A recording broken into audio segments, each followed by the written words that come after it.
Sandoval, profe de Geografía. Gracias, Pablo. Por favor. Bueno, capaz que, no sé si se escucha bien. Sí. Toda la grabación. Hola, hola. ¿Ahora sí? Bien. Bueno, buenos días para todos, bienvenidos. Agradecer a la institución que me invitó a formar parte de esta mesa. Y bueno, esperemos que podamos disfrutar esta instancia de aprendizaje, porque en definitiva eso es.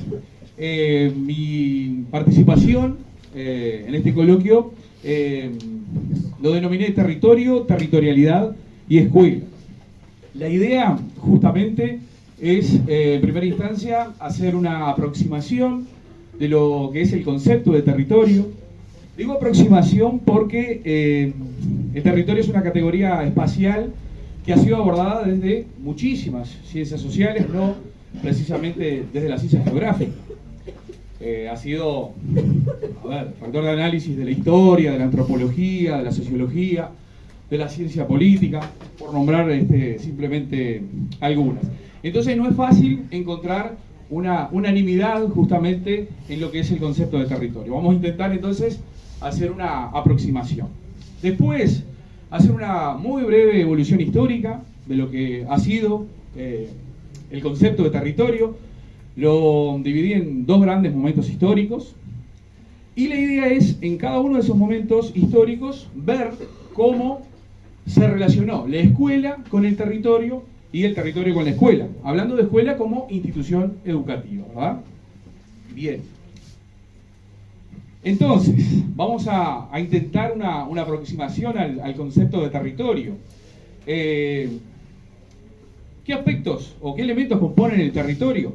Bueno, claramente debe haber un espacio físico que será la dimensión material de ese territorio. Luego deben haber uno o varios agentes. Cuando hablamos de agentes, esos agentes pueden ser el Estado, empresas, instituciones, una institución educativa, por ejemplo, o simplemente un grupo de personas, ¿verdad? ¿Qué van a hacer esos agentes? Bueno, van a realizar una serie de acciones. En definitiva, van a ordenar, van a organizar, se van a apropiar de ese espacio físico y, en definitiva, eso es el territorio. Es un producto que surge a partir de esas relaciones de índole económico, político, social, cultural, ¿verdad? Y esas acciones que llevan adelante estos agentes en ese espacio físico se da en un periodo de tiempo determinado. Ese periodo de tiempo puede ser un periodo de tiempo corto, un periodo de tiempo muy largo. Y acá es importante otra característica del territorio. En ese periodo de tiempo, ese espacio que es territorializado por esos agentes, evidentemente empiezan a haber procesos de construcción, de deconstrucción y reconstrucción. Es decir, que el territorio es dinámico, es una de las características principales de esta categoría espacial. Bien, yendo un poquito a lo que decíamos, establecí dos momentos históricos en lo que ha sido la evolución del concepto de territorio. Una que la podríamos situar durante el siglo XIX hasta aproximadamente la primera mitad del siglo XX. Esto no es exacto, ¿verdad? Siempre hay periodos de transición donde la concepción de territorio surge como un espacio político administrativo, ¿verdad? Es una definición clásica de territorio donde se considera al territorio como una porción del espacio físico donde ejerce la soberanía el Estado, ¿sí? Es decir, el Estado aparece acá como el agente hegemónico, quien puede ordenar, organizar, apropiarse, en definitiva, establecer las normas sobre ese espacio físico, es el Estado. Esto no quiere decir que no existieran en la práctica otros agentes territorializadores, pero el que tenía la potestad de hacerlo era el Estado, ¿verdad? Acá claramente el territorio aparece como un espacio físico con límites fijos, claramente establecidos, definidos. De hecho, la mayoría, por no decir casi todos los enfrentamientos armados que ha habido a lo largo de la historia, muchos tienen que ver con este tema, ¿verdad? La delimitación de los límites, ¿sí? Porque en ese entonces era muy importante establecer hasta dónde llegaba la soberanía de un Estado y comenzaba la de otro, ¿verdad? Y todavía hoy en la actualidad tenemos lo que se llaman los límites contestados, ¿sí? Que son territorios que, bueno, evidentemente los estados en cuestión no se han puesto de acuerdo acerca de su delimitación. Y bueno, lo ideal, lo deseable sería que se resolviera por la vía diplomática, ¿verdad? De la manera más amigable posible. Pasa mucho eso con el tema del derecho, ¿no? Porque, por ejemplo, en nuestro país están las normas de derecho internacional, especialmente el derecho internacional público, que limita hasta incluso el tema de las aguas territoriales y de donde un Estado u otro puede sacar rédito de eso. Exactamente. Capaz que las preguntas se habilitan después de la participación nuestra y ahí lo podemos hablar más. No, está perfecto. Digo, si no, lo hacemos ahora o después. Después, perfecto. Bien, el caso de Uruguay, para citar, tenemos dos casos de límite contestado que están en el norte del país. Uno es la isla brasilera, en el río Cuarén, con Brasil justamente, y el otro es el Rincón de Artigas, que está en el límite ahí entre Artigas y Rivera. Límites contestados que, bueno, evidentemente no remiten por ahora ninguna importancia para ninguno de los dos estados, por eso es que está todo como quieto, digamos, ¿no? Ni se habla. Quizás muchos de ustedes capaz que nunca habían escuchado de que teníamos dos límites contestados con Brasil. Bien. Después tenemos, a partir de la segunda mitad del siglo XX, hasta la actualidad, podríamos decir, reitero, estos son como, en grosso modo, como dos grandes periodos históricos que yo realicé por la síntesis claramente de la participación nuestra acá. Pero evidentemente que hay varios momentos históricos en cuanto a los cambios de la conceptualización de territorio. Es más, cada ciencia social tiene, cada vez que hay un cambio de paradigma en cada una de las ciencias, por ejemplo en la geografía, hay una nueva concepción de lo que es el territorio. Decíamos entonces, a partir de la segunda mitad del siglo XX y hasta la actualidad, el territorio, bueno, comienza a ser el escenario de múltiples relaciones entre los agentes, que ya no es solamente el Estado, sino que se empiezan a dar relaciones desde el punto de vista político. Bueno, acá sí está la presencia del Estado, económicas, empresas que empiezan a participar en lo que es la apropiación del territorio, por ejemplo, apropiación de recursos naturales, sociales y culturales, grupos de vecinos organizados que, por ejemplo, deciden por ejemplo, en alguna alguna actividad organizada con el mismo municipio, pueden intervenir un espacio, un terreno baldío y construirlo un espacio público, una plaza, ¿verdad? Entonces, ya no queda aquella hegemonía del Estado, sino aparecen múltiples agentes territorializadores, entre los cuales están también las instituciones educativas. O sería deseable que las instituciones educativas también fueran agentes territorializadores. Acá la idea de territorio, como decíamos, ya cambia de ese territorio fijo, estanco, y bueno, empiezan a ser móviles, mutables, superpuestos.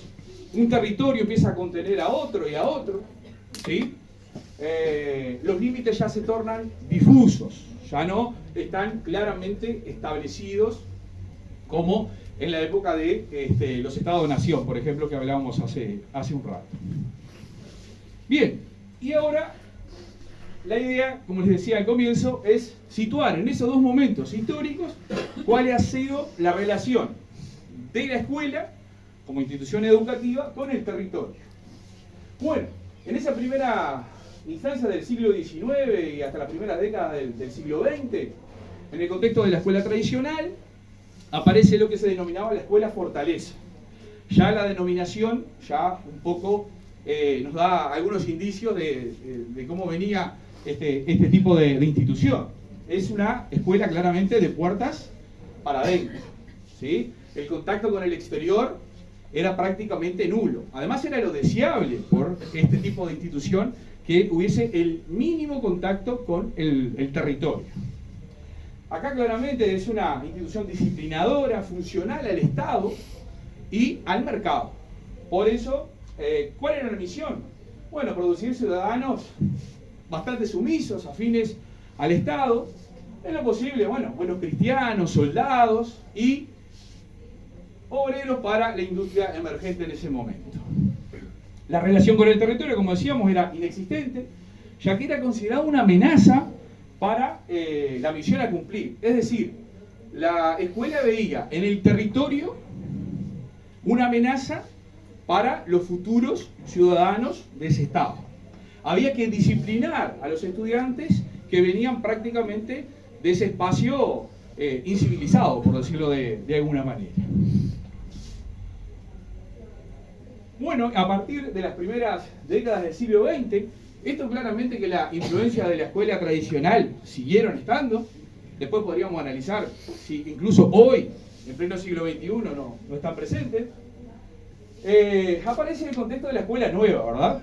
Y ahí surge el vínculo de la escuela con el territorio. O sea, se deja atrás esa concepción de que el territorio era una amenaza y empieza a verse como el territorio como un recurso educativo. Un recurso educativo que tiene, que puede tener varios, muy ricos, como dice ahí, en estímulos para el estudiante. Y que claramente un recurso que no debería despreciarse como tal. ¿Por qué? Bueno, porque se tiene la concepción de que los saberes están en todas partes y todas las personas poseen saberes. Y esto nos hace recordar a Paulo Freire, ¿verdad? Que decía que nadie ignora todo, nadie sabe todo, aprendemos entre todos, ¿no? Y bueno, eso también tiene que ver con la circulación de saberes, ¿sí? Porque hasta ese momento, bueno, el saber científico, el saber técnico era el hegemónico y el único importante. Y por ejemplo, el saber empírico, el del lugareño, era como despreciado, ¿sí? Y bueno, acá empieza a tomarse poco a poco en cuenta ese tipo de saberes. Y bueno, llegamos a fines del siglo XX, hasta la actualidad, en un contexto de la educación popular. Acá todavía estamos en algunos países muy incipiente esto todavía. Hay otros países que están un poco más desarrollados. Creo que Brasil, en cuanto a la educación popular, ha sido un país de vanguardia en Latinoamérica. Y acá aparece un término que habla de la escuela-institución. Es una metáfora claramente que plantea que esa escuela, ¿verdad?, que ya con el contexto de la escuela nueva había empezado a tener un contacto con el territorio, bueno, acá ya posiciona a la escuela, a la institución educativa, como un agente territorializador de primer orden, ¿sí? Que actuando, articulado en red con otros agentes, son responsables de la coproducción del territorio, ¿sí? Es un agente, como decíamos, de primer orden. Es una educación contextualizada al territorio. Acá, a ver, para ser bien gráfico, el territorio vendría a ser una extensión del aula, ¿sí? El contacto de esto es muy importante y creo que es un gran desafío para la educación, porque acá tenemos como muy todavía separado lo que es la educación formal, la no formal y la informal, como si fueran cosas totalmente distintas. Y acá volvemos un poco a lo que decíamos, la circulación de saberes, la importancia de aunar distintos saberes, no solo el saber científico, técnico, sino también el empírico. Algunos movimientos que han sido de vanguardia en cuanto a la educación popular son los proyectos de educación ambiental, que quizás algunos de ustedes han participado. Bueno, plantea esta sintonía entre la educación formal, la no formal y la informal, en un ámbito de horizontalidad, ¿verdad?, donde todos los saberes son importantes y todos los actores, ¿verdad?, que actúan en territorio tienen algo que decir y son tomados en cuenta. Este modelo, entonces, de escuela-institución, yo creo que es un gran desafío para la escuela de hoy, y creo que en algunos casos hay algunas experiencias en nuestro país incluso, pero todavía es algo muy incipiente y que hay que seguir avanzando. Quizás, como para finalizar, y como algún insumo para ustedes que van a trabajar después en modalidad de taller, estaría bueno hacer una reflexión de estos 3 modelos que vimos, cuáles todavía persisten en la actualidad, ¿sí? Porque yo creo que para lograr una superación hay que primero reconocer, ¿verdad? Porque a veces si hablamos de la escuela tradicional parece una mala palabra, decimos no, nosotros nada que ver con la escuela tradicional, porque queda como mal visto decir que tenemos algunas características de la escuela tradicional. Bueno, yo creo que para reflexionar está interesante eso, ¿no? ¿Qué tenemos de la escuela tradicional? ¿Qué tenemos de la escuela nueva? ¿Y qué tenemos de la escuela institución? Si es que tenemos algo. Bien, bueno, por ahí mi intervención. Las preguntas entonces quedan para después. Muchas gracias.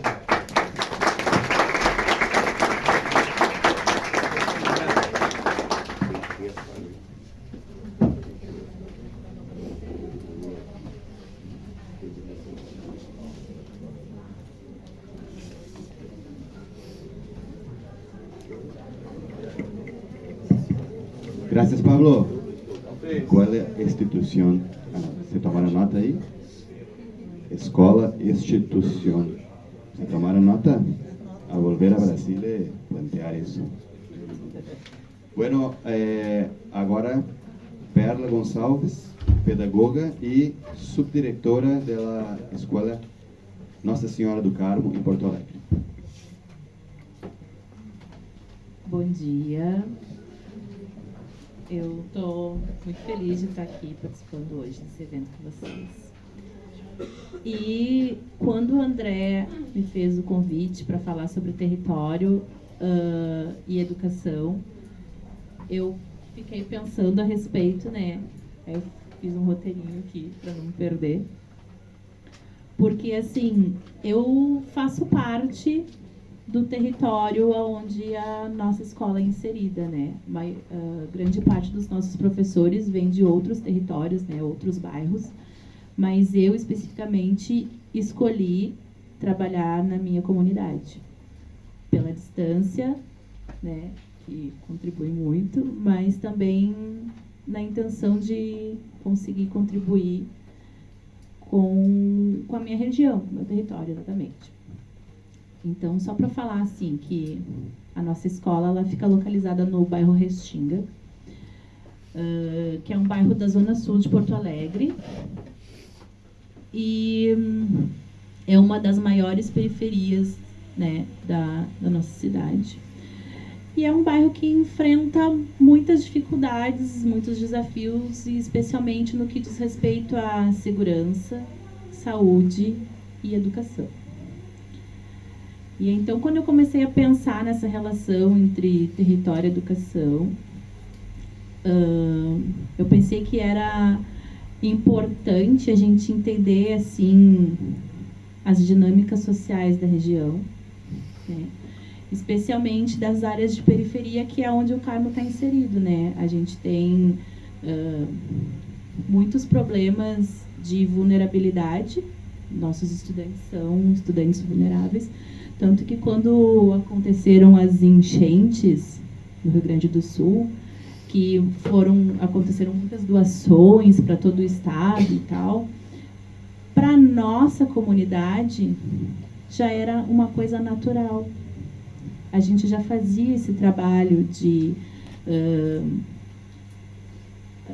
dar uma assistência para os estudantes, né? A gente estava sempre tentando ajudar com cesta básica, com roupa, enfim. Então, para nós, apesar de nossa escola não ter sido diretamente atingida, né? Para nós já era natural. A gente já fazia esse trabalho. Então, a gente fica pensando assim no que é importante para os nossos estudantes. Vou perder. Então, nesse território existem muitos pontos de infraestrutura, né, muita carência, falta de recursos, e essas famílias enfrentam diretamente né, têm as suas vidas impactadas diariamente por várias situações, né, de violência, enfim. E isso faz parte desse território que a nossa escola está. Então, enquanto escola, quando a gente pensa em educação, a gente pensa que a nossa luta, assim, constante, é de procurar promover o melhor. Então, em diversas conversas com a minha colega, que é a diretora, a gente conversa muito, muito, muito, porque a gente pensa todos os dias em possibilidades de melhorar o território, partindo de dentro da nossa escola. O que a gente pode fazer para melhorar? E uma das nossas conversas frequentes é: a gente quer o melhor para os nossos estudantes, eles têm que entender que eles podem conquistar o melhor. Até pensando assim, né, que foi algo que eu pensei bastante a respeito, foi quando os meninos fizeram a residência na nossa escola, assim, quanto foi importante para os nossos alunos enxergarem a faculdade dentro da escola, né? A gente tem uma relação boa também com o IFE, que é o Instituto Federal, e o quanto a gente fica feliz quando eles voltam e dizem pra gente, né? Passei, entrei no IFE. Então, é uma mudança que acontece dentro do nosso território, que a gente sabe que a gente consegue atingir pelo menos um pouquinho, né? Sempre pensando nessa questão de melhorar. Então, assim, a gente fica tentando apontar novas possibilidades para os estudantes o tempo inteiro, né? E por esse motivo a nossa escola investe muito em projetos.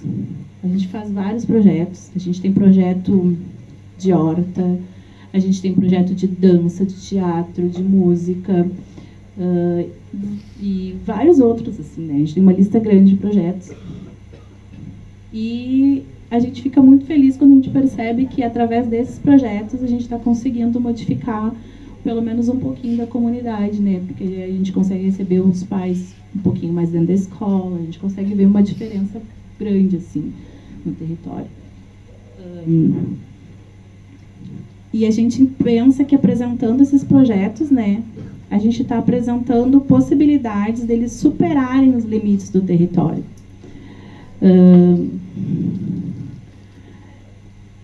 E a ideia, né, não é que a gente queira descaracterizar a identidade daquela região, mas é pensar que eles podem ocupar espaços que são deles de direito, né? Uma universidade,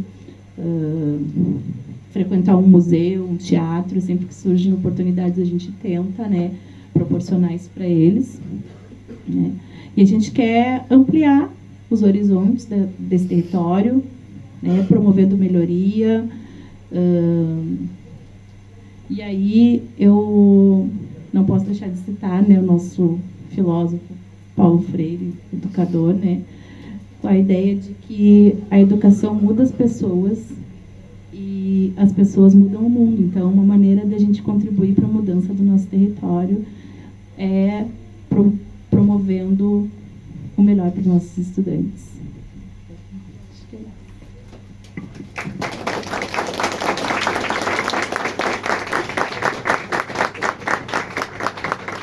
Obrigado, Perla. Te va para allá, Pablo. ¿Tenés presentación? Troca.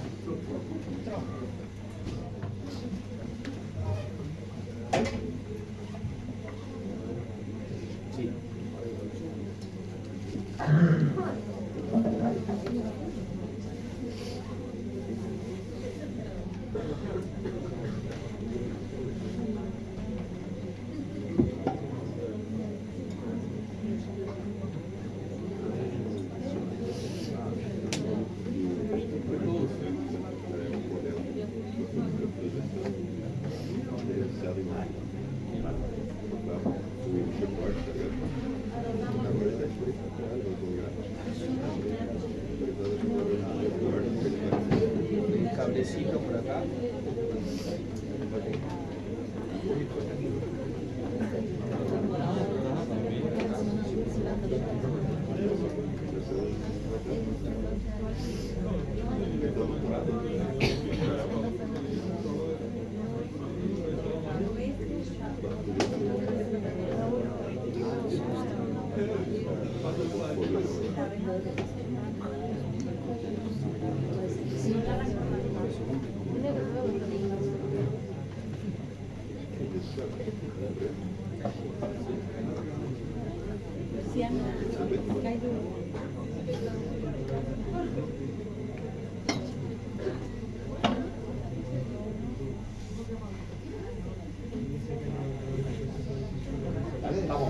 Bueno, les dejo con Pablo Silveira, que es profe de historia, ya nos habló ayer y fue increíble. Pablo, por favor. Hola, hola. Bueno, buenos días. La intención de nosotros hoy está vinculada fundamentalmente a tratar de aportar algunas cuestiones en términos de cómo el territorio y la frontera, brevemente, ¿no? Ha sido parte en la historia previo a la definición de Uruguay y de Brasil como países, y ha sido una historia fuertemente que han dado juntos. Nosotros tenemos un problema. Esto no. Troca, Hola, hola. troca. Hola. Yo prefiero sin tos. No, pero no te escucho. Hola. Ahora sí. Yo decía, nosotros tenemos un problema cuando abordamos la historia. Y yo lo voy a graficar en una postura. Nos hemos acostumbrado en la historiografía uruguaya, por lo menos tradicional y clásica. Yo siempre le digo a mis alumnos cuando trabajamos estas cosas, que veo varias caras ahí en la vuelta. Nos hemos acostumbrado a entender la historia del Uruguay así, porque nos acostumbramos a mirar hacia el litoral uruguayo, hacia Buenos Aires y la Argentina. Y casi nunca hacemos asá, que es mirar hacia el territorio brasilero. Y eso es una cuestión de la historiografía, de la academia, que al menos la historiografía tradicional y la investigación fuertemente ha sido montevideana.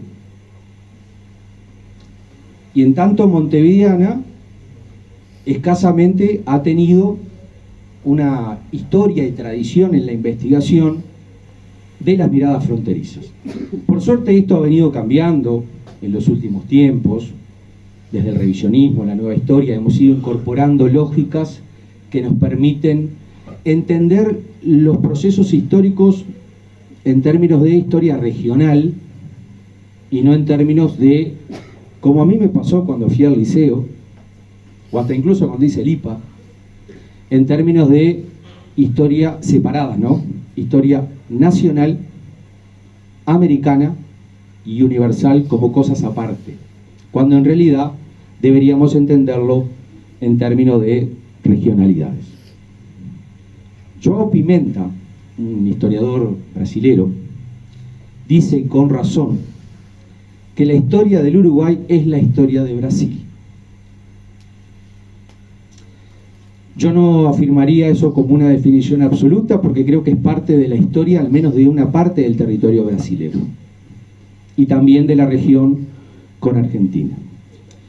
Esta historia en común en realidad no se construye ni se define en términos de territorios, ni siquiera cuando el mundo occidental nos aterriza, nos coloniza desde el siglo XVI, el mundo español, el mundo portugués, sino que en realidad los territorios en común son territorios de los pueblos originarios.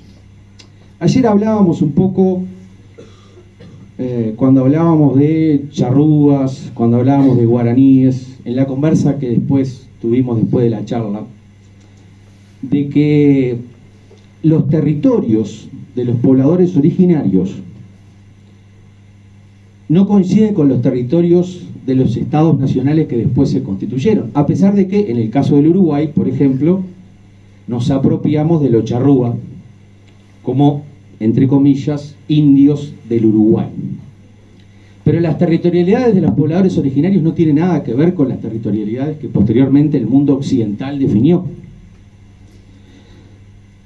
Y yo tengo acá algunos mapitas nada más, que la idea es compartirlos y verlos, y ver algo en términos de territorialidad de pobladores originarios hace 2000 a 3000 años antes del presente,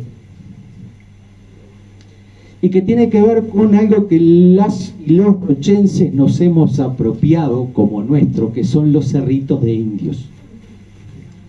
Si alguien pregunta, más allá de los espacios académicos, y alguien pregunta ¿dónde hay cerritos de indios en Uruguay?, te va a decir en Rocha.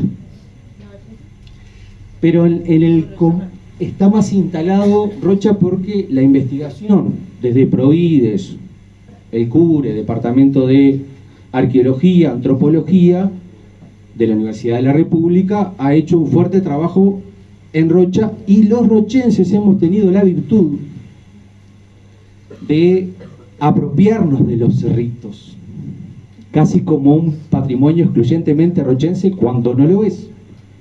Si nosotros vemos en este mapa, en el territorio de lo que hoy es el Uruguay, La Valleja, 33, Cerro Largo, Rivera, son parte de las territorialidades de los cerritos de indios, pero a su vez, esa territorialidad de los cerritos de indios, en realidad es una construcción de un pueblo, de una cultura, que incluye el territorio de Río Grande del Sur. Es más, y perdón Pablo si estoy cometiendo un error estratégico en la definición, hay una unidad territorial ambiental en términos de la estructura de las lagunas costeras. Arrancamos la laguna de los Patos, seguimos Laguna Merín, ingresamos al territorio de lo que hoy es el departamento de Rocha, Laguna de Castillos, Laguna Negra, Laguna de Castillos, Laguna de Rocha, Laguna de Garzón. Son las lagunas costeras. Y ese territorio es un territorio en común que tuvieron esos pobladores de los cerritos de indios, por ejemplo, solo para visualizar que en términos de territorio, mucho antes de los procesos de colonización y de dominación occidental, el territorio, esto que nos convoca, era un territorio donde la vida de hombres y mujeres, en la construcción por lo menos de la cultura de los cerritos, en Brasil le llaman los aterros, ¿sí? Ahí aparece la idea, es un territorio en común.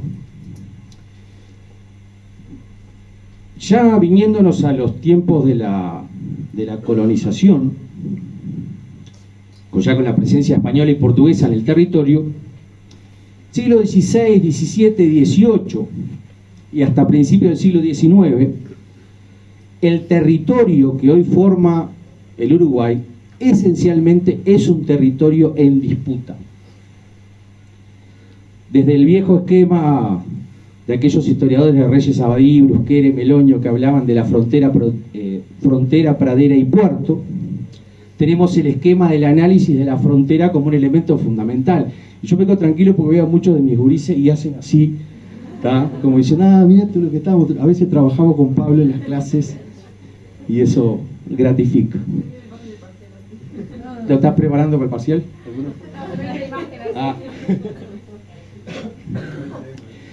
El territorio que hoy forma el Uruguay es un territorio en disputa entre ¿quiénes? Entre dos imperios, el imperio español y el imperio portugués.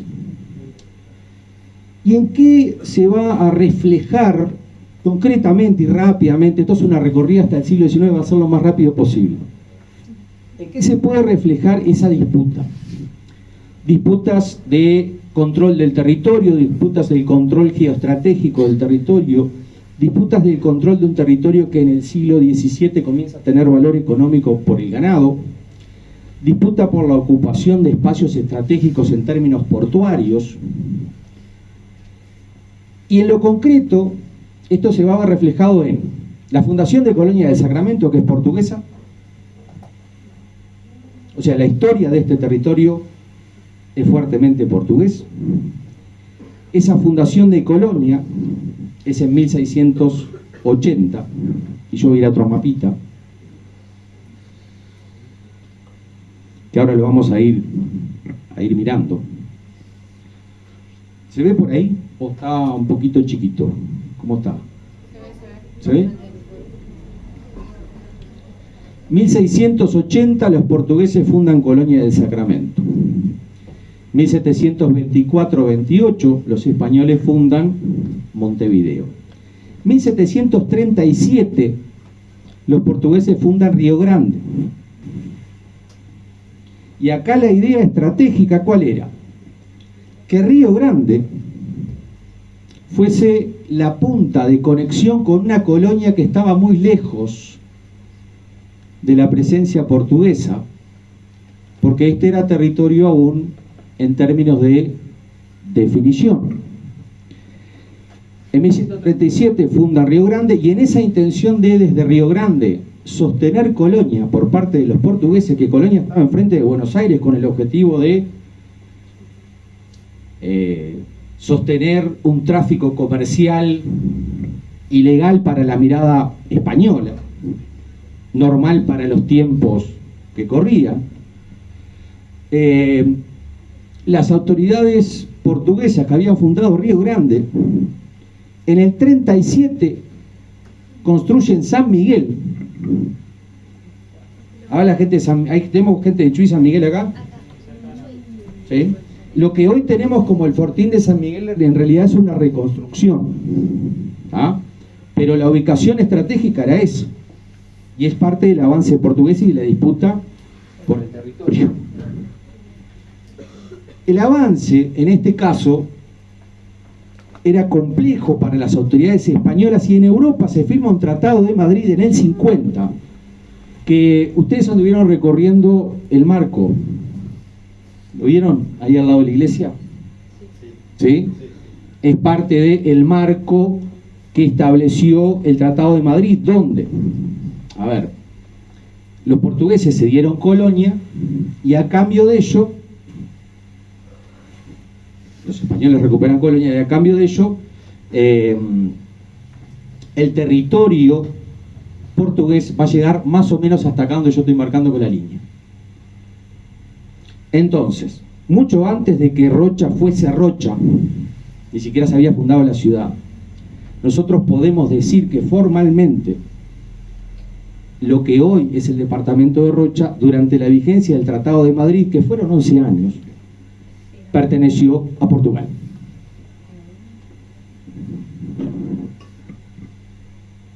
Este Tratado de Madrid se cae en el 61 y los portugueses siguen avanzando, construyen Santa Teresa en el 62. En el 62 las autoridades españolas que estaban acá toman Río Grande, y Río Grande es ocupado por fuerzas españolas durante un tiempo. Creo que 8 o 10 años dura esa ocupación, y posteriormente las autoridades españolas recuperan San Miguel, recuperan Santa Teresa. En el 77 se firma San Ildefonso, que es el último tratado, y cuando España recupera Colonia, Montevideo, Santa Teresa, San Miguel, le queda una cuestión: ¿cómo no dejar demasiado aislada a San Miguel y Santa Teresa ante el avance portugués?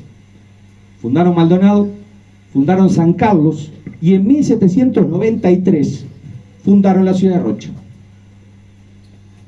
La historia de la ciudad de Rocha y la fundación de la ciudad de Rocha es hija directa de la disputa territorial entre España y Portugal. Acá donde estamos nosotros.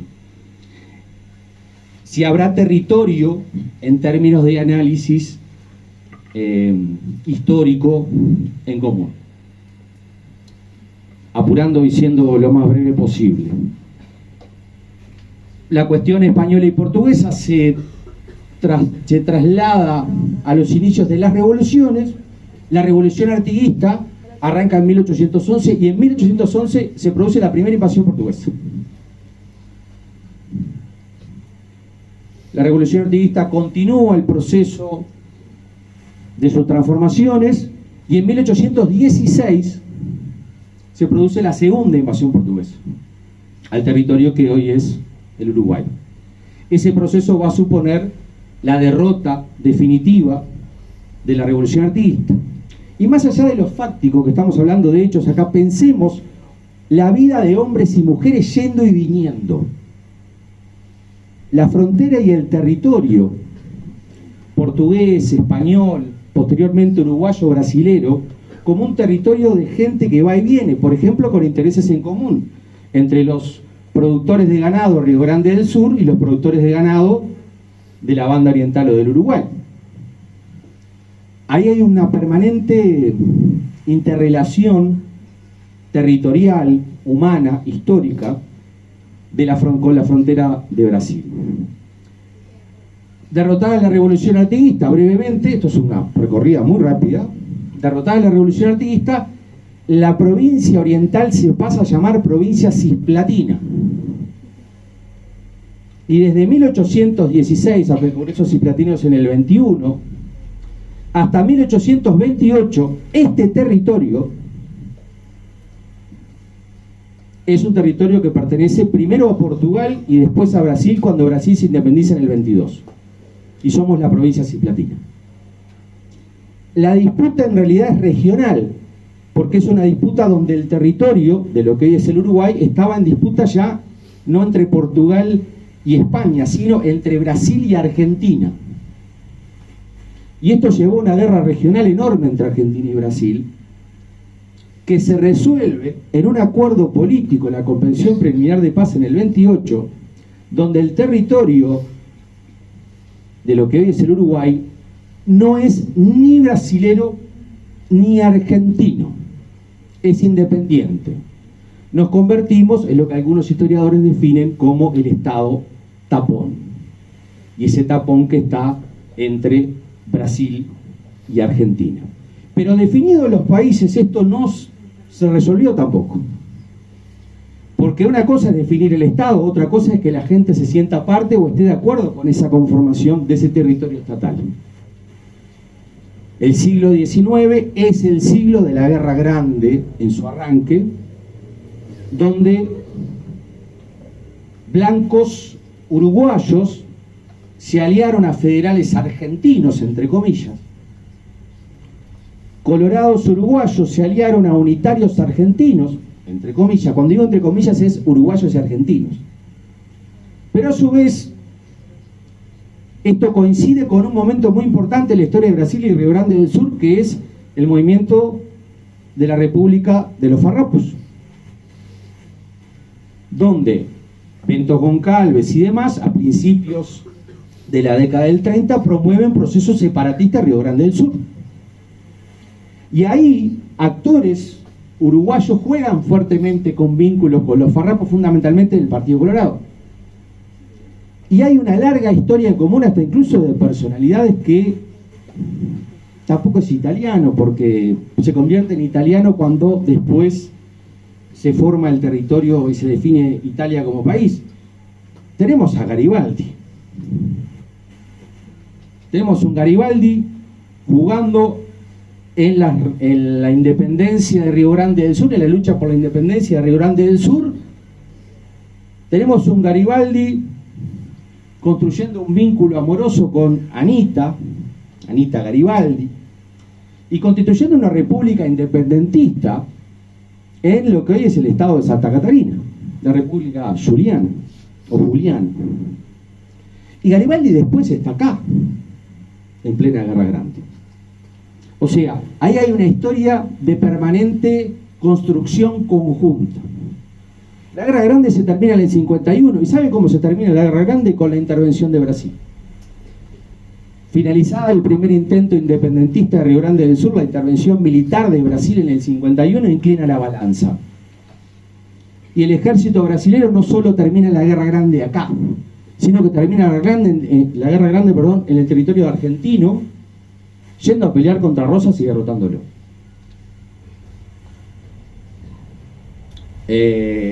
Es una larga historia en común, y acá solo estamos refiriendo algunos hechos políticos o institucionales. El fin de la Guerra Grande tampoco va a suponer el fin hegemónico en la región de un proyecto, porque acá lo que se estaba definiendo era así: los nuevos estados constituían estructuras federales, coparticipativas. Esa era la disputa en Brasil, y particularmente con la propuesta de Ventos, o si eran estados más centralizados en una lógica más pro-europea, más con una lógica del liberalismo de la época, o si eran más proteccionistas o menos proteccionistas. Esa era la disputa.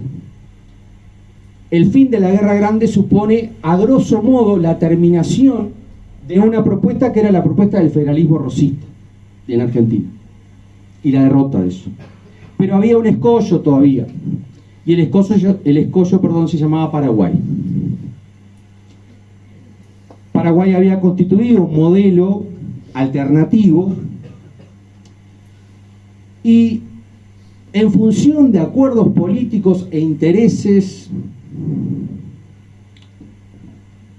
estratégicos, de visión de desarrollo, pero también hasta intereses muy puntuales respecto de yo ocupo el sillón y yo mando, Argentina, Brasil y Uruguay conformamos la triple alianza contra el proyecto político paraguayo, y le hicimos la guerra y los aplastamos a los hermanos paraguayos.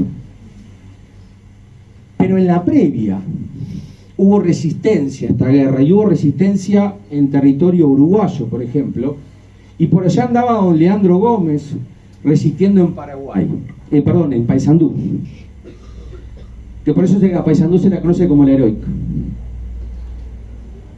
Uno de los factores para la caída de Paysandú son los buques del comandante Tamandaré, jefe de la escuadra brasilera, que por el río Uruguay subió hasta Paysandú y bombardeó el territorio de Paysandú. Ahí hay toda una historia en común y permanente. La derrota paraguaya supone la organización de un modelo en los países, en el caso brasilero, resolviendo también, estaba en plena discusión, el imperio o la república, la esclavitud o el fin de la esclavitud, que ahí también hay una larguísima historia, porque muchos esclavos y esclavas, Uruguay eliminó la esclavitud en la Guerra Grande, Brasil lo hace por 1870 y pico. Hay como... ¿Cuánto? 78. 88. ¿Ah?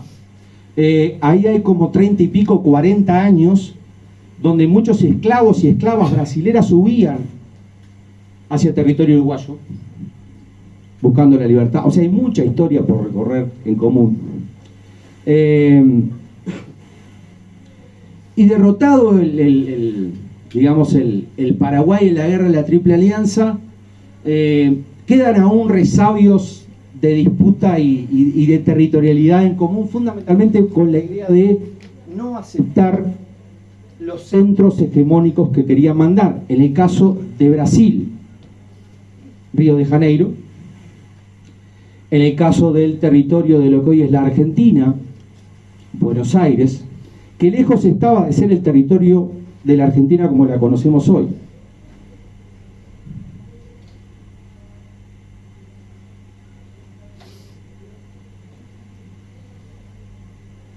No sé si se ve por ahí. Esto es 1816, Argentina. Acá está la Liga Federal. Eliminemos este territorio y todo lo que tenemos acá era en las Provincias Unidas, que incluiría esto. Esto todavía estaba verde, esto estaba verde para el mundo occidental. Aquí eran pobladores originarios que les pasaron por arriba en la tristemente recordada conquista del desierto de Julio Argentino Roca.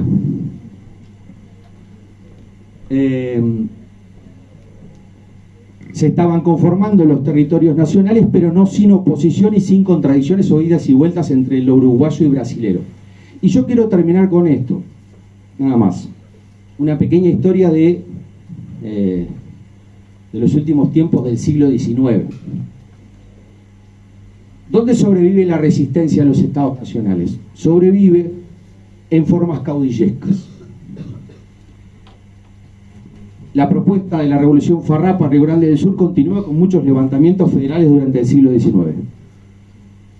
Y esos levantamientos de Río Grande del Sur están íntimamente vinculados a parte de la historia de movimientos caudillescos en el Uruguay. Y me voy a detener en una pequeñísima historia que es la de Gumersindo Saravia. Gumersindo Saravia fue el hermano mayor de Aparicio Saravia. Los Saravia no son Saravia, son Saraiva. Su origen es brasilero y el vínculo es con Brasil. Y la historia de Gumersindo, hermano de Aparicio, en la cual también se forjó Aparicio originariamente, brevemente en sus batallas, y lo quiero mostrar en este último mapita, es este. Cada punto que aparece por ahí es alguna de las batallas donde Gumersindo Saravia participó en territorio brasilero, peleando por en contra de la disputa o en contra de la idea de un Río Grande del Sur o un sur de Brasil concentrado y dominado por Río de Janeiro. Gumersindo fue parte de esa historia. Y la reacción de Fati Hasta allá, hasta Curitiba. tal cual, hasta Curitiba. Estas son batallas en las cuales participó y lideró Gumersindo.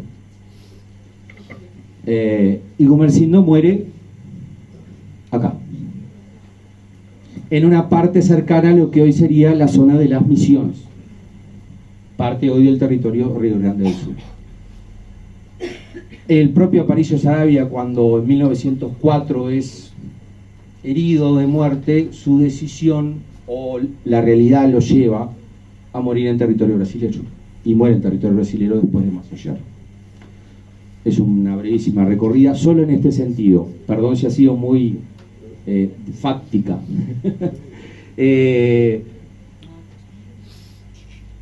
Los territorios son en común Somos latinoamericanos. y nos hemos acostumbrado lamentablemente a entender a veces las historias nacionales separadas como parte hasta incluso de un relato hegemónico en términos de desarmar la mirada de conjunto, y en términos de territorio somos lo mismo. Eso es. Somos latinoamericanos.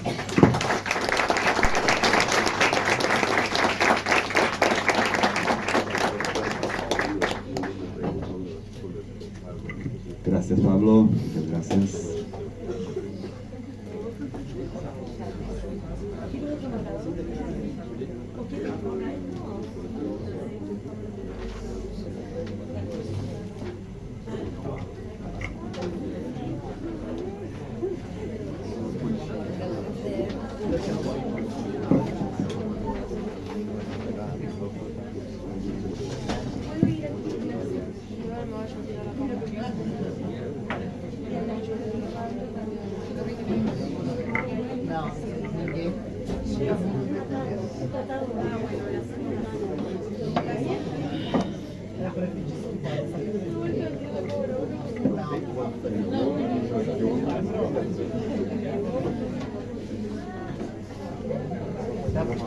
Bueno, ahora me toca a mí. Claro que yo voy a ser lo más largo porque yo manejo el tiempo, ¿verdad? Sí, ahora como después del profe de Historia y Geografía yo voy a dibujar los mapas, claro, porque no tengo mapas. Yo lo hago en clase. Ahorita, Como dice, yo lo hago en clase. vivo, Sí, ahora en vivo. Hacemos los mapas. Ah. Hacemos los mapas en clase. Hacemos los Bom, gente, eu vou mencionar um projeto específico na Escola Nossa Senhora do Carmo, onde eu trabalhei 7 anos, como professor, como parte da equipe diretiva, no fim, na equipe de direção, com a Lisiane, antes da Perla. E esse ano eu estou na Secretaria de Educação, em La Oficina. Sim? mas para mim é importante situar, mencionar o que eu presenciei nessa escola. Acho que se trata de uma questão de território importante, porque nós, a maioria de professoras e professores que está nessa escola, não é do território, assim como falou a Pérola. Antes eu queria retomar a questão da educação, né? Porque para nós, no Brasil, é muito importante essa presença ainda das pessoas na educação, porque os cursos de licenciatura, nós chamamos de licenciatura quem estuda para ser professor, eles já estão ficando sem pessoas. As pessoas não buscam mais estudar para ser profe. Então, me parece que é importante reforçar e sublinhar esse lugar que nós seguimos ocupando. Para mim, me pareceu ser uma escolha pela sala de aula. Depois eu percebi que era uma escolha pela escola, muito mais do que pela sala de aula. E hoje eu percebo que se trata de uma escolha por participar de um momento na vida em que as pessoas se tornam pessoas naquilo que elas desejam ser. Então, me parece que é uma responsabilidade nossa, ao estarmos na educação, proporcionarmos contextos e estímulos para que as pessoas se tornem pessoas felizes, realizadas com as suas potencialidades. Para mim é isso que me faz permanecer na educação, e eu acho que se a gente se encontra aqui, me parece que eu comparto com vocês esse desejo. Então, primeiro eu vou localizar a escola Nossa Senhora do Carmo, que está representada aqui por 5 professoras e 2 diretoras. Digamos que isso seja Porto Alegre, boa. Digamos que aqui seja o centro não é o centro geográfico, é o centro histórico, perto do rio. E a escola fica na Restinga, que é um bairro da periferia. Na Zona Sul, eu vou colocar fora da cidade, tá? Porque me parece que é isso. As periferias estão fora da cidade. Então, vamos colocar aqui na Zona Sul a Restinga.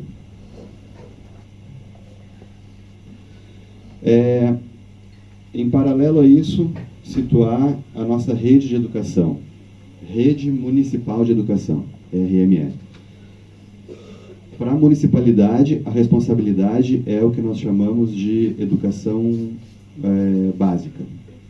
A responsabilidade do município é até o 9º ano.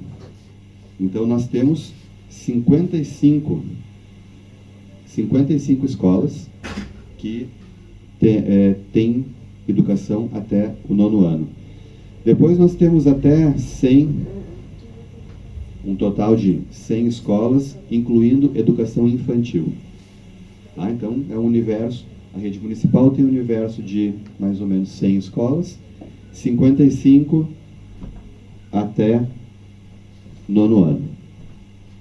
O Carmo, que é a escola que está aqui, a nossa, tem mais ou menos 900 alunos e mais ou menos 60 professores. No total, nós temos 94 profissionais de educação na escola, contando funcionários, de limpeza, portaria, mas de professores em torno de 70. 94 profissionais de educação, porque temos terceirizados, cozinha, segurança, limpeza, 94 ao todo, professores, 70 profs. Então, essas 55 escolas são compostas mais ou menos por esses números. É um universo grande de pessoas, de alunos, para manejar. Bom, então, Carmo está na Restinga. O que é a Restinga? Um bairro de Porto Alegre, formado mais ou menos, o pessoal me ajuda lá do Carmo, nos anos 60. 1960. Restinga é o nome de uma vegetação. Sim? Sim. Aqui não havia... era um despovoado, fora da cidade. Não tinha povoamento aqui. Quais foram as pessoas que foram levadas para cá? E aí se trata de uma questão de território. territorialidade forçada. Houve uma gentrificação. Não sei se você usa esse termo, gentrificação. Sim? Uma limpeza étnica. Sim? Aqui no centro, nesse lugar aqui, que se chamava Ilhota, um bairro chamado Ilhota, vivia uma comunidade negra, inclusive com pessoas importantes, artistas importantes, como Luxínio Rodrigues, que é um cantante importante. E, para fazer uma limpeza étnica no centro da cidade, se retirou a população negra, com a promessa de que aqui se teria muitas condições de vida, de trabalho, de saúde, de educação. E nós temos fotos. Muitas pessoas falariam melhor disso, as pessoas que inclusive são ligadas a essa gentrificação. A nossa ex-diretora é uma mulher negra, a Esha, que toca muito bem falar disso. Sim? Bem, nós temos fotografias de casinhas sendo levadas em como se chama o que vai atrás do carro? Reboque. E quando esse grupo de pessoas chegou lá, a promessa é que teria uma infraestrutura para construir casas, que empresas se instalariam lá e teria emprego, e não tinha nada. Assim que foram abandonados lá. Então é importante mencionar isso. Aqui está a escola. Essas 55 escolas são localizadas na periferia, todas, praticamente todas. Então isso é mais uma história de uma escola na periferia da cidade. Me parece que é importante essa questão de território. Aqui no centro se está dizendo quem é que pode ocupar o centro, de quem são esses espaços. E um certo tipo de pessoas deve ocupar um outro espaço sem condições. Bom, esses professores que vão trabalhar nessas escolas, em sua maioria, exceto a Pérola... Agora nós temos mais uma professora de educação física e uma estagiária que são... Então, nós temos, e a Aline, tá? Nós temos como que 1%, 2% geralmente do grupo de professores que mora aqui. Mas o grande grupo de professores vem do centro. Então precisa não quer dizer que consiga se adaptar a esse território. Eu falo isso porque eu quero chegar nos projetos da escola. E me parece uma ideia muito parecida com a escola institucional. E a Perla mencionou projetos. Então é isso, aqui há uma gentrificação. Tá? Importante porque é muito recente. Então isso está marcado. Nesse lugar aqui não há condições de vida há 60, 40, 60 anos. É muito recente. Bem, aqui nessa escola então,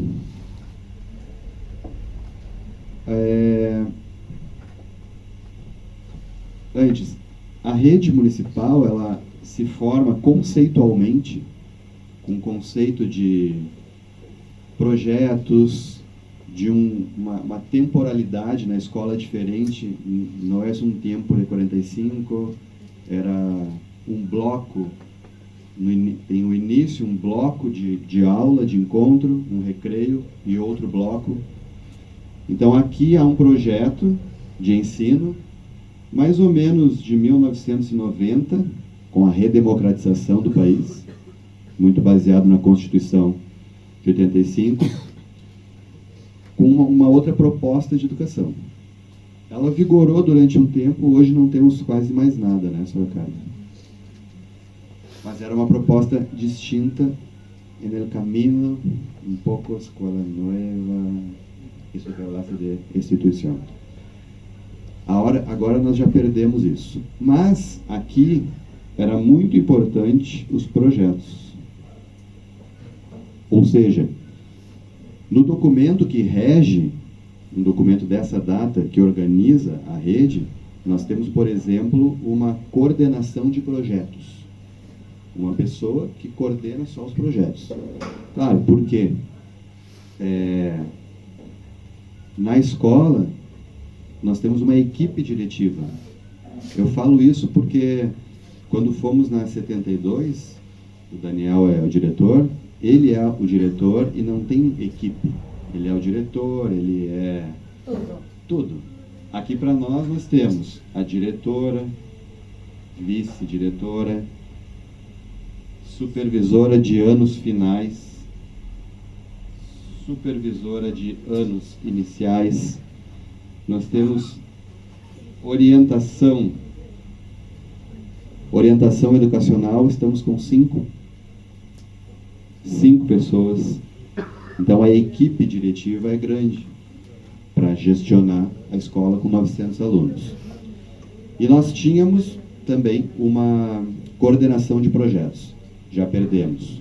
Ou seja, isso aqui se vai deteriorando, se esquecendo. E me parece, também porque a Perla mencionou, o mais importante para nós darmos conta de entender esse território. E vou terminar com isso. Muito bem. Esse lugar parece importante. A orientação educacional, que hace Juan. ¿Cómo se dice? Sí, ¿cómo se dice? POP. ¿Qué significa? Eso. Bueno, el Liceo 3 hay ¿cuántos alumnos? Mitad. 170 por ahí, dijo. Más o menos mitad de los nuestros, ¿sí? Y hay uno, ¿verdad? Hay uno. Uno POP. Nosotros necesitamos de 5. ¿Y por qué? Ahí lo que siempre que vengo me impresiona. Porque, y mire bien, yo soy de acá, yo no soy de acá, ¿sí? Así que lo que hablo, nunca estoy seguro de que no hay un preconcepto, ¿no? ¿Sí? Aqui há um contexto formado por um abandono, e já é uma violência. É uma formação de pessoas à força. Então nós identificamos que as relações também são violentas aqui, porque há muita falta, há um abandono, há um desreconhecimento de tudo. Tudo precisou ser feito aqui de uma maneira abandonada pela institucionalidade. Então nós na escola identificamos que há contexto de violência. São violências físicas e sobretudo simbólicas. Nós perguntávamos muito durante esses dias sobre os casos de bullying, por exemplo. E sabemos que é muito mais, né? São violências psicológicas. A gente identifica que há uma permanência de violência psicológica. Todo dia, todo momento, toda hora. E essa violência psicológica, ela não permite com que essas crianças e adolescentes estejam disponíveis para a aprendizagem. Para nós é um fenômeno aqui, quando professor, seja nos pequenos ou nos mais grandes, ¿sí? Na escola ou no liceu. Quando o profe habla, os chicos estão mirándolo com interesse. Claro, ou mais das vezes que nós percebemos. Eu percebo isso desde 2009, trabalhando com Sandra nas Olimpíadas de Filosofia. Isso nos impressiona, porque nós não estamos acostumados com isso. Então, há uma questão de atenção, ou seja, parece que há um interesse dado, e há uma questão de disponibilidade quando o prof faz uma pergunta e, Daniel, quase que metade do grupo levanta a mão, porque estão disponíveis. Para nós, a nossa percepção é de que aí há um ambiente de segurança, porque a violência não está instalada. E é o que nós temos dificuldade de armar. Para nós, não tem essa disponibilidade das crianças, dos adolescentes, porque eles estão todo o tempo sob a iminência de sofrerem esse bullying. Então, para nós, armar esse interesse é muito complicado. E nós entendemos que a estrutura tradicional não dá conta disso. Por isso já estava lá, não é uma ideia nossa, não é uma novidade nossa, porque já estava lá, pero se perdeu por todo um tema político, econômico, todo que já sabemos, em contra a autonomia, em contra o reconhecimento do outro.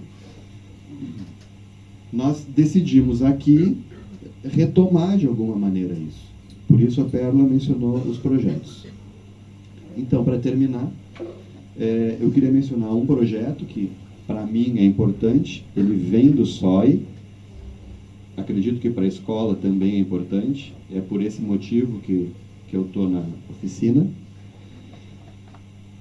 Nós vimos que mesmo com 5 pessoas aqui, nós não conseguimos atender os episódios de violência. Porque eles são muitos, reiterados. E nós entendemos que, mesmo atendendo, nós não resolvemos o problema. Ele se repete. Estamos sempre atendendo os mesmos problemas. Cambiam os chicos, pero os problemas siguen. Então, nós propusemos, desde o Carmo, nós propusemos um outro setor, que se chama Serviço de Promoção da Vida. E qual é o objetivo? Que, para além dos atendimentos reiterados aqui, onde nós não conseguimos dar conta, nós consigamos armar projetos de prevenção. Esses projetos, eles precisam ter periodicidade. Eles não podem acontecer só uma vez. Periodicidade. Com periodicidade, eles ganham perenidade, são profundos. Sim? Perenidade. Ao terem perenidade, eles ganham visibilidade. Por quê? Exemplo. Temos um problema de muito bullying em uma turma. Alguém tem a ideia, vamos chamar uma psicóloga. Se chama a psicóloga vai no grupo, faz uma palestra e já está. Você vai, nunca mais vuelve, não se habla mais disso. Não anda. Nós percebemos que não adianta. Só que aqui nós não conseguimos armar tudo isso. Então nós inventamos, precisamos criar um novo setor com pessoas responsáveis por manter a todo tempo isso. Nós conseguimos.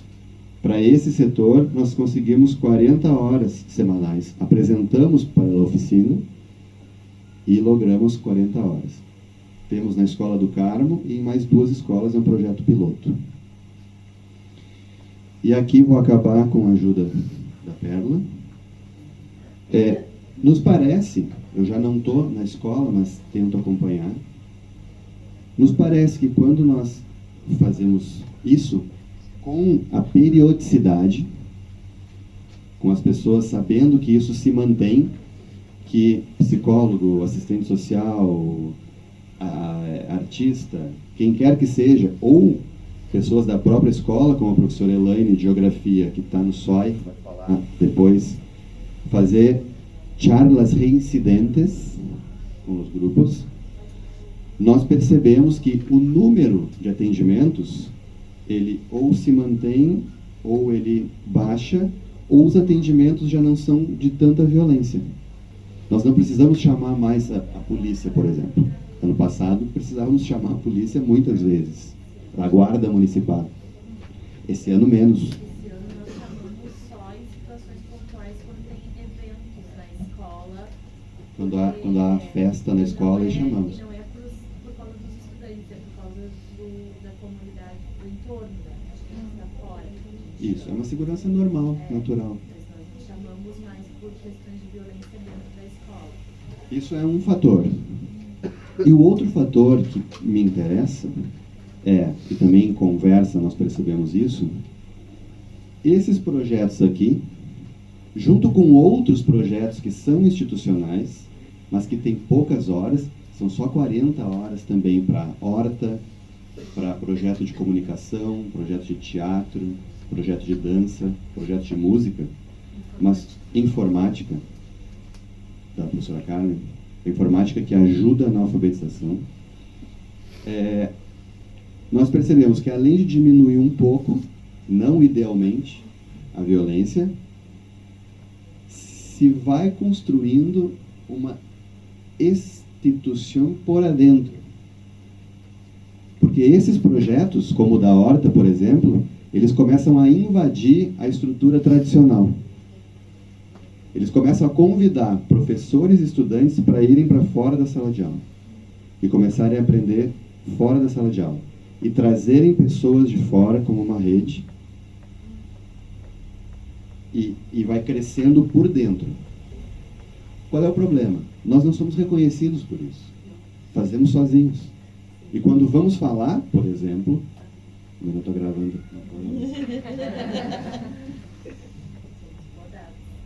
Fazemos ainda sozinhos. Estamos tentando esse reconhecimento. Mas termino com algo que eu não sei como lograr e se conseguiremos lograr. É entender, realmente, entender de fato, embora a Perla seja da comunidade, esteja lá, quais são mesmo, no fundo, as necessidades dessa comunidade. O quanto nós, brancos do centro, conseguimos dar conta do que realmente é necessário aqui. Será que tendremos que ser mais radicais e será que lograremos isso? Bueno, es eso. Gracias.